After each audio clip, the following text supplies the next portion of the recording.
Assalomu alaykum. Bugun dasturimizda Xitoyda kuchli portlash oqibatida 90 kishi halok bo'ldi. O'zbekiston merganlari Turkiyadagi musobaqada hammani lol qoldirdi. Ukraina Luganskdagi kollejga qonli zarba berdi. O'nlab qurbon. Rossiya javob zarbasini shaylamoqda. Putin so'nggi ssenariyni ishga tushirdi. Urush burilish nuqtasiga keldi. AQSh Polshaga 5000 qo'shin yubormoqda. Endi esa batafsil. Yaqinlaringizni xursand qilishni xohlaysizmi? Sizga kutilmagan qo'ng'iroq xizmatimizni taklif qilamiz. Ota-onangiz, do'stlaringiz va barcha yaqinlaringizga sizning nomingizdan eng samimiy va eng ezgu tilaklarni unutilmas tarzda yetkazib beramiz. Tug'ilgan kun, bayram tabriklari, uzrnomalar va shu kabi barcha xizmatlar bizda mavjud. Chet davlatda yurgan yaqin insonlaringizga ham tabriklar yo'llab beramiz. YouTube'dagi kutilmagan qo'ng'iroq kanalimizda bizning xizmatlarimiz bilan tanishib chiqishingiz mumkin. Ushbu telefon raqamlariga qo'ng'iroq qiling va hoziroq tabriklarga buyurtma bering.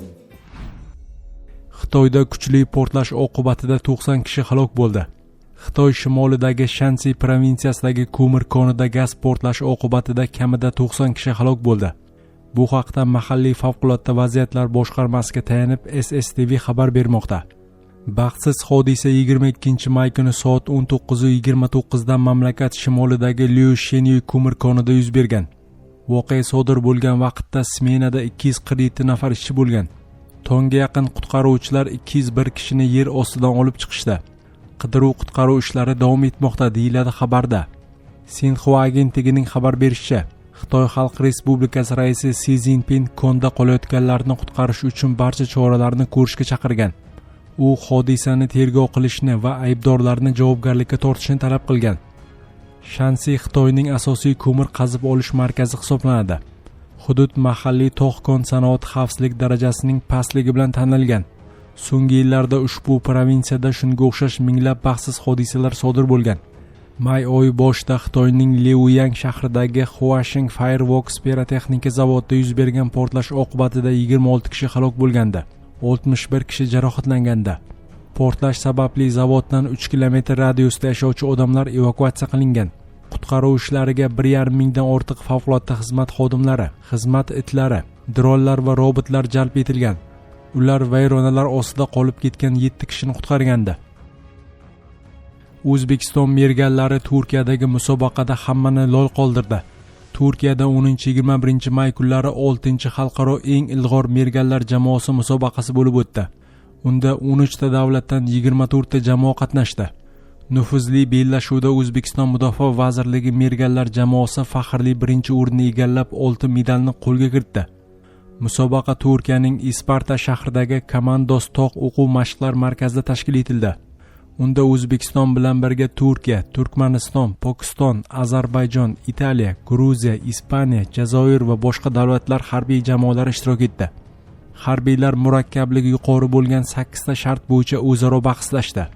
Xususan minora va qayiqdan o'q otish, jangovar otish, yuqori aniqlikda otish, to'siq ortidan otish, havodagi vertolyotdan otish, tunda noma'lum masofalarga o'q otish kabi sinovlarda merganlarning mahorati baholandi. Musobaqa yakunlariga ko'ra eng kuchli 10 ta jamoa final bosqichiga yo'l oldi. Hal qiluvchi bahsda o'zbekistonlik merganlar vazifalarni yuqori aniqlik va tezkorlik bilan bajarib, rekord natijalarni qayd etdi. Qayd etilishicha, harbiylar ayrim murakkab topshiriqlarni belgilangan muddatdan oldin bajargan. Mudofaa vazirligi ma'lumotiga ko'ra, O'zbekiston jamoasi ushbu xalqaro musobaqada 5-bor qatnashmoqda. Harbiylar 2022 va 2023 yillarda 2-o'rinni egallagan bo'lsa, 2024, 2025 va 2026 yillarda ketma-ket 1-o'rinni qo'lga kiritdi. Vazirlik bunday xalqaro musobaqalar harbiy xizmatchilarning jangovar tayyorgarligini oshirish, ilg'or tajribalarni o'rganish va bilim almashish uchun muhim ahamiyatga ega ekanini ta'kidladi. Ukraina Luganskdagi kollejga qonli zarba berdi. O'nlab qurbon. Rossiya javob zarbasini shaylamoqda. 22-may kuni Ukrainaning Starobelsk pedagogika kollejiga qilgan hujum oqibatida 10 kishi halok bo'ldi. Bu haqda Lugansk Xalq Respublikasi rahbari Leonid Pesechnik ma'lum qildi.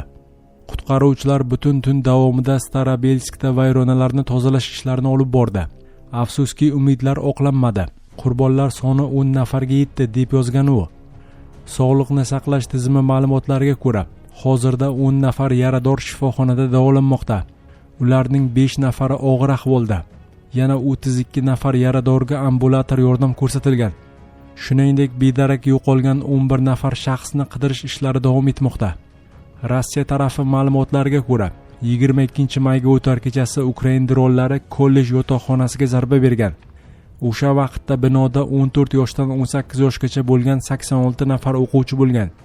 Hujum oqibatida bino qulab tushgan. Xabarda aytilishicha, uning yaqinida harbiy obyektlar bo'lmagan. Rossiya prezidenti Vladimir Putin mudofaa vazirligiga ushbu hujumga javob choralari bo'yicha takliflar tayyorlashni topshirgan. Shuningdek, u Ukraina harbiylarini qo'mondonlik buyruqlarini bajarmaslikka chaqirgan. Hodisa bo'yicha terrorchilik akti moddasi bilan jinoyat ishi qo'zg'atilgan. Putin so'nggi ssenariyni ishga tushirdi. Urush burilish nuqtasiga keldi. Rossiya prezidenti Vladimir Putin urushni 2026-yil oxiriga qadar yakunlamoqchi. Ammo faqat o'zi g'alabali deb hisoblaydigan shartlar asosida, deb yozmoqda Bloomberg manbalariga tayanib. Bu shartlar Donbass ustidan to'liq nazoratni, shuningdek Rossiyaning hududiy yutuqlarini amalda tan oladigan Yevropa bilan keng qamrovli xavfsizlik shartnomasini o'z ichiga oladi. Bloomberg manbalariga ko'ra, Kremldagi ayrim yuqori martabali mulozimlar mojaro boshi berk ko'chaga kirib qolgan va uni hal qilishning aniq yo'li yo'q deb hisoblamoqda. Rossiya prezidenti matbuot kotibi Dmitriy Peskov esa Bloomberg uchun bergan izohida Putin urushni yakunlash uchun hech qanday muddat belgilamaganini aytgan. So'nggi haftalarda Ukraina dronlari Rossiyaning chegaradan yuzlab kilometr masofada bo'lgan nishonlari bo'ylab tez-tez zarba bermoqda. Asosiy nishonlar neftni qayta ishlash zavodlari. Bunday nishonlarga hujumlar oqibatida kuchli yong'inlar chiqmoqda. Reuters may oyi o'rtalarida hujumlar Rossiyaning markaziy qismidagi deyarli barcha neftni qayta ishlash zavodlari faoliyatiga jiddiy zarar yetkazganini yozib chiqqandi. Dronlar muntazam ravishda turar joylar va boshqa fuqarolik obyektlarga ham kelib urilmoqda. Bu esa tinch aholi orasida qurbonlarga sabab bo'lmoqda. Bu fonda Vladimir Putinning reytingi pasayib bormoqda. Rossiyaning yetakchi sotsiologik markazlaridan biri bo'lgan Общественное мнение fondining yangi so'rovnomasi ko'rsatishicha, respondentlarning 14% Putinning faoliyatini yomonroq deb baholashini bildirgan. Bu so'nggi 1 yildagi maksimal ko'rsatkichdir. Taqqoslash uchun 2025-yil mayida bunday deb hisoblovchilar ulushi 6-7% dan oshmagan. Ukraina tashqi ishlar vaziri rahbari Andrey Sibega 21-may kuni Ukraina NATO kengashining norasmiy yig'ilishida urushda burilish nuqtasi yuz bergani va Moskvaga bosim kuchayib borayotgani haqida fikr bildirdi. Ukraina mudofaani ushlab turibdi va Rossiyaning son jihatdan ustunligi endi hal qiluvchi omil emas, dedi u. AQSh Polshaga 5000 qo'shin yubormoqda. Bu haqda 21-may kuni Qo'shma Shtatlar prezidenti Donald Trump ma'lum qildi.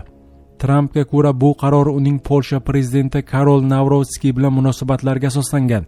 Bu haqda Deutsche Welle xabar berdi. Men qo'llab-quvvatlashdan faxrlangan Karol Nawrotskiyning Polsha prezidenti etib muvaffaqiyatli saylangani va u bilan munosabatlarimizdan kelib chiqib, AQSh Polshaga qo'shimcha 5000 nafar harbiy xizmatchi yuborishni mamnuniyat bilan e'lon qilaman, deb yozdi Trump o'zining Truth Social ijtimoiy tarmog'ida. Trump 2025-yilning may oyida Nawrotskiyni Oq uyda qabul qilgan edi. U Polshadagi saylovlar oldidan hal qiluvchi pallada Nawrotskiyni qo'llab-quvvatladi. Prezident Trump, siz g'alaba qozonasiz, dedi. Men buni bo'lajak saylovlarda menga muvaffaqiyat tilash deb tushundim. Shundan keyin aytishim mumkinki, Amerika administratsiyasi Polshada nimalar bo'layotganidan xabardor, degan edi Nawrotskiy o'sha paytda.